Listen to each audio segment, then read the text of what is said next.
বৃন্দাবনের সবুজকুঞ্জ, যমুনার নীল জল আর কদম গাছের ছায়ায় জন্ম নিয়েছিল এক অপার্থিব প্রেমের গল্প, রাধা ও কৃষ্ণের প্রেম।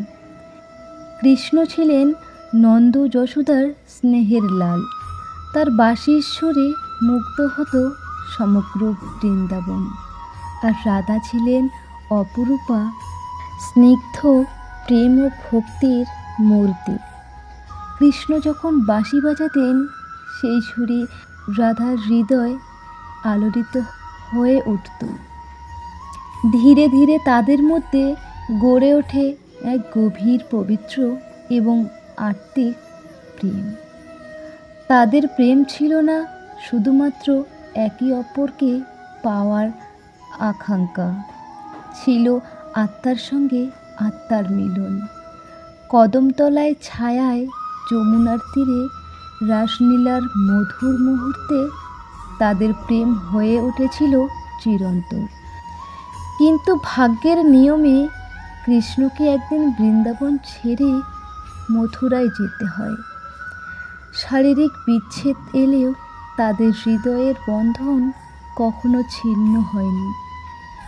রাধা সারা জীবন কৃষ্ণকে নিয়ে হৃদয়ে ধারণ করে রেখেছিলেন, আর কৃষ্ণ রাধার প্রেমকে অমর করে রেখেছিলেন তার স্মৃতিতে। এই কারণে রাধাকৃষ্ণের প্রেমকে পৃথিবীর সবচেয়ে পবিত্র প্রেমের প্রতীক বলা হয়। তাদের প্রেম শেখায় সত্যিকারের ভালোবাসা শুধু কাছে পাওয়ার নয়, হৃদয়ের গভীরে চিরকাল বেঁচে থাকায়। রাধার মনে কৃষ্ণ, কৃষ্ণের মনে রাধা, প্রেমের এই বন্ধন অমর, নেই যার কোনো বাধা। দূরে থেকেও কাছে তারা হৃদয়েরই টানে। রাধাকৃষ্ণের প্রেম আজও বেঁচে আছে ভক্তের প্রাণে। বাঁশির সুরে ডাকে কৃষ্ণ, রাধার হৃদয়ে যায় ভেসে। যমুনার তীরে প্রেমের কথা লিখে যায় হাওয়ায় এসে। মিলন নয়, বিরহেই যেন প্রেমের গভীর পরিচয়। রাধাকৃষ্ণের অমর প্রেম আজও হৃদয় ছুঁয়ে যায়। নমস্কার, আমি মিঠু মজুমদার।